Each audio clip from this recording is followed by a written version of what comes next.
All right, let's dive into a classic of Bangladeshi literature that is just as sharp and funny today as it was when it was written. We're talking about Ahmed Sofa's incredible satirical novel, Gavhi Brittant, which, believe it or not, translates to A Tale of a Cow. I know, it sounds absolutely ridiculous, right? How on earth can a cow make you a star at a university? But that's the central question of this whole story. And trust me, it's not just for a cheap laugh. It's the key that unlocks a really powerful critique of society, our ambitions, and what we even mean by success. So let's get into it. So here's how we're going to break this down. First, we'll meet the professor and his very important cow. Then, we'll look at the university campus as a satirical playground. We'll get into the nitty-gritty of the politics of flattery, check out the author behind this whole thing, and wrap up by asking why this story still hits so hard today. Okay, let's meet our protagonist. His name is Mian Abu Junaid. He's a teacher, but honestly, he's kind of invisible. Nobody on campus really pays him any mind. He just exists. That is, until he makes one single, totally bizarre decision that changes absolutely everything for him. He buys a cow. You have to see this to believe it. This is his absurd path to fame. Step 1, Junaid is a total nobody. Step 2, he gets the cow. Step 3, he decides to dedicate all his academic work, his research, everything, to this one animal.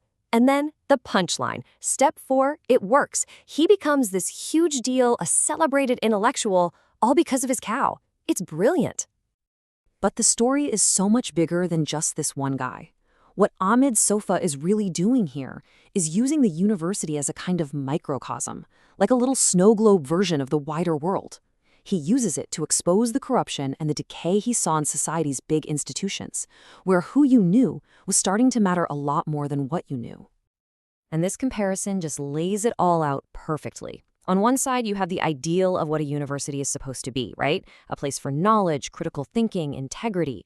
But on the other side is the world Sofa paints for us, a jungle of petty politics, intellectual phonies, and just so much sucking up.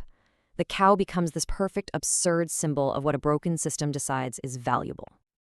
And that brings us to the real currency in this world. See, it's not about being the smartest person in the room.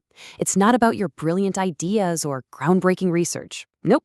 It's all about how good you are at playing the game of flattery. The key word here is sycophancy. Basically, it's the art of kissing up to powerful people to get what you want. And in Gavhi Brittant, that's the only skill that really matters. People get promoted or get destroyed based on who they praise and whose ego they manage to stroke. Actual merit, completely worthless. This quote from the novel just cuts right to the heart of it all. It's so blunt. It perfectly sums up the world Sofa is skewering. You don't get ahead because you're good at your job. You get ahead because you've found a powerful godfather and you've successfully won them over. The whole system is built to reward loyalty, not actual talent. Now, to really get this novel, you have to get the guy who wrote it. Ahmed Sofa wasn't just some storyteller. He was a fierce public intellectual who was basically holding a giant mirror up to his own society, forcing it to see its flaws. People called Sofa the conscience of a nation.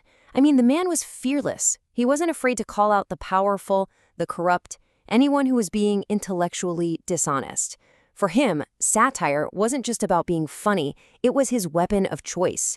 And Gavhi Brittant is him using that weapon to just brilliantly expose the hypocrisy and moral rot that he saw all around him. Okay, so the book came out in 1995. You might be wondering, why are we still talking about it?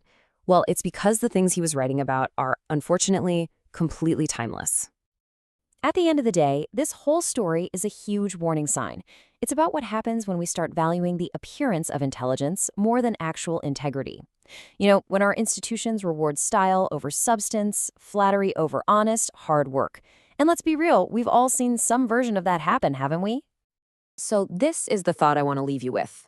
Take a look around you, at your job, in your community, maybe even in your country. What are the cows? What are the absurd, hollow, maybe even nonsensical projects or personalities that are getting all the praise and all the rewards? Ahmed Sofa's satire forces us to ask that really uncomfortable question. And that, right there, is why this tale is still so important.